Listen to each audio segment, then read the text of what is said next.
Hello Aries, thank you for joining me for your weekly forecast for week commencing the 3rd of April with the Sun in your Zodiac sign and Mercury and Mars in your sector of resources.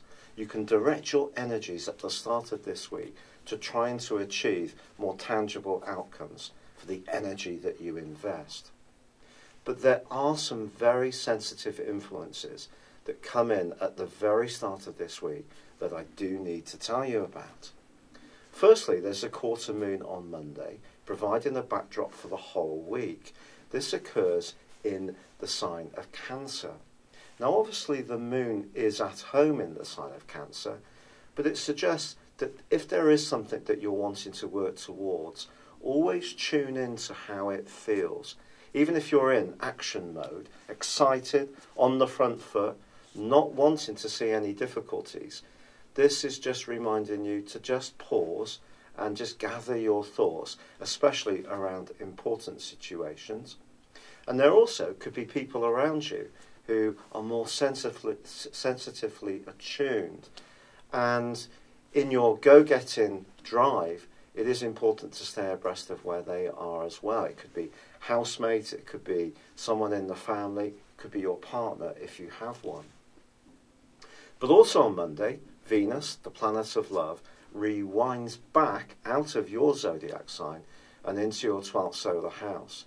This is the sector of reflection. It can make you hugely nostalgic, particularly for a relationship from the past if you're single.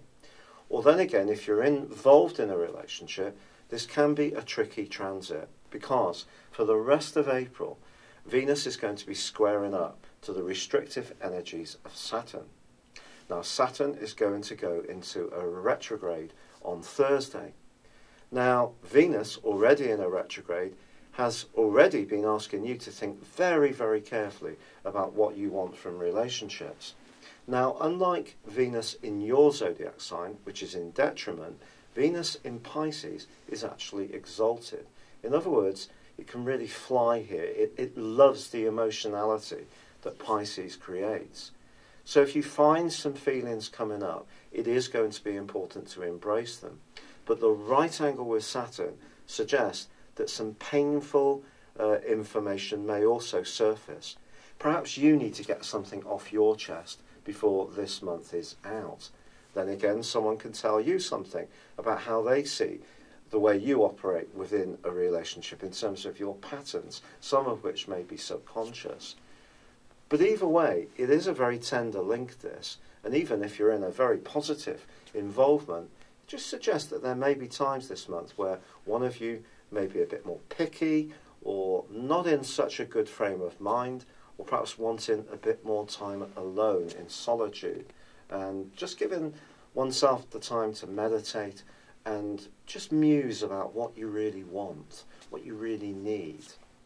Now I've mentioned that Saturn is going to be going retrograde. Saturn's in your sector of knowledge.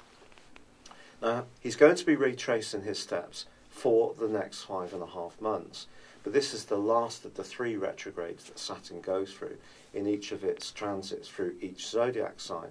And of course, by December this year, Saturn will say au revoir to Sagittarius and move into its home zone of Capricorn.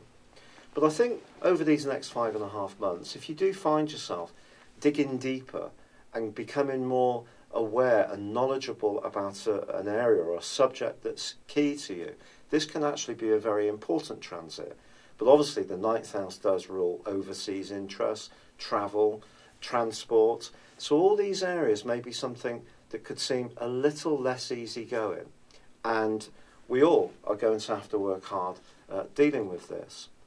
But Mercury's retrograde, which occurs on Sunday at the very end of this week, is obviously one you will be probably very aware of because it's one that tends to get a lot of coverage. But Mercury's retrograde for you here is also asking you to be more conscious about how you can make your budget work more effectively. For sure, if someone owes you money, that could prove to be a bit of an issue over the next few weeks.